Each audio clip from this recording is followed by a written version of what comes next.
we'll move on now to definitely the new segment that we introduced last week, the Storytime segment.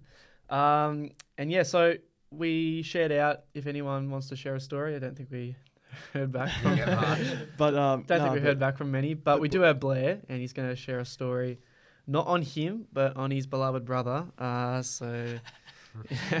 Many out there would have heard this one, but it doesn't hurt to hear it again, and I'm just going to make sure everyone has heard it. So this will go on YouTube. So Connor, he's about 10, 11 years old. We're at the Australian Open tennis, a yearly thing for us and our family. We love it. We love the tennis, and Connor's a bit of a class clown, larrikin at the time. Doesn't quite understand social settings that well. Let's just say that. So, you're sitting at the tennis. You can't talk between points. It's quiet in there. And look, I remember taking chips in, some salt vinegar chips, and I was crunching them down. I got some bad looks for that. So we're sitting there. I can't remember who was playing, but, it's all quiet, ready to serve. Yeah. Connor thought it would be a good idea to unleash some carbon dioxide out of his beard. He has let off a massive fart in the arena. I think we're at Margaret Court Arena, actually. Roof closed? And it could have been, because it had an echo. Yeah, it would have It had an echo. It actually, and no word of a lie, there was 10 rows back with full laughter, looking down at us. Connor's looking around, and for the YouTube viewers, he's like this. This was me. That was me. Wants the credit for it. I'm next to him. I'm next to him looking down, head down, pointing across, going, "It was him. It was him. It was him." And so he there was a lot of laughter, a lot more than I would have thought. People, families, couples laughed it up in the stands. And it warranted the chair umpire to say, "Quiet, please." Was it a loud one or a silent killer? Oh, no, it was loud. This was an echo. It was massive. The duration? Substantial as well. I was a kid. I'm pretty sure I was at Hisense probably back in 2012, maybe before that.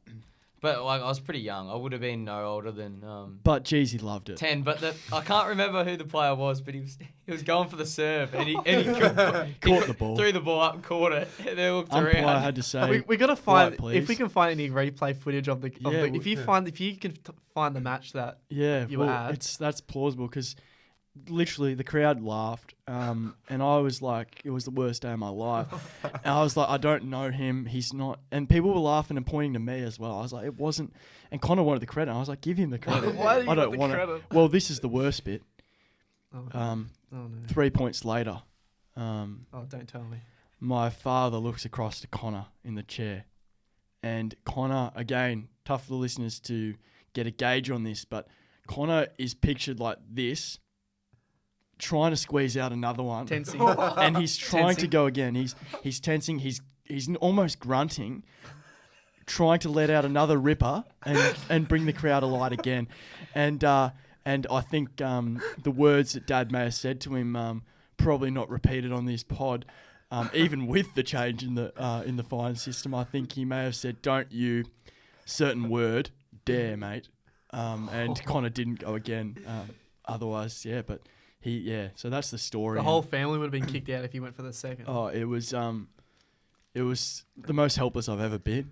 I felt vulnerable. Everyone was looking, laughing, pointing.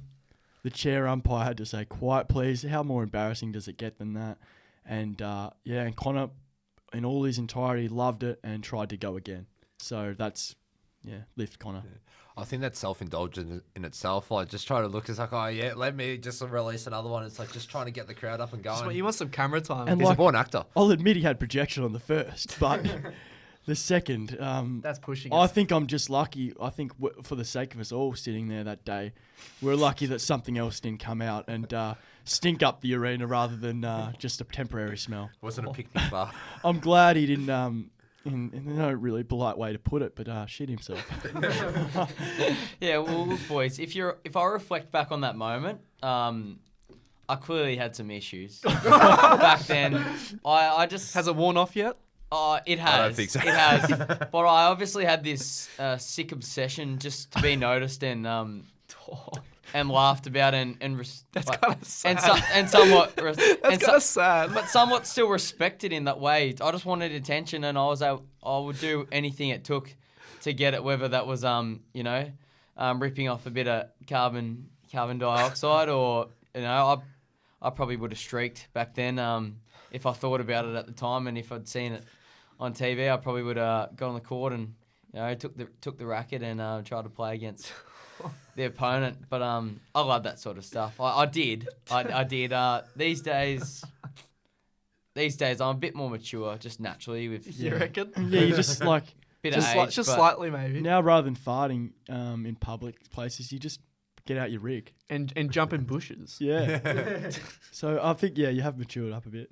Yeah, definitely. But it was quite a fun time, like summer, large frozen cokes, 30-degree day, And Sitting letting off wa- stinkers. sitting watching the tennis all day, or letting a few rip, just soaking it up in the precinct of Melbourne, and You got to think about the people around you, mate. they loved it. But like, what a time to be alive back then, and I wish I could go back to my younger years.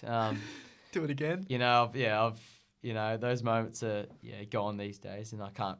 It's not really socially acceptable, or people don't really tolerate that these days. But when I was like 10, I don't think they could have abused me verbally or physically too much, because they probably wouldn't went to the slammer. But I don't know. It was super fun. It was good. I liked it. Yeah, so that's our story for that one. But I mean, surely it sparks a bit of interest from the people out there. Only takes one big fart in public to make get a story. So To get a good 15 minutes on the pod. Yeah. And you don't have to share the whole story. You could just put your name out and then DM us later or whatever. send in your Whatever's voice memo. easiest. Yeah, send us a little voice memo. We might get back to you. Then you can explain more. Anything like that. The option's there to be heard on the pod. Yep. So the option will be there for next episode. But thank you for the story, Blair. About Connor. Yeah, it had to be shared. Definitely had the giggles there.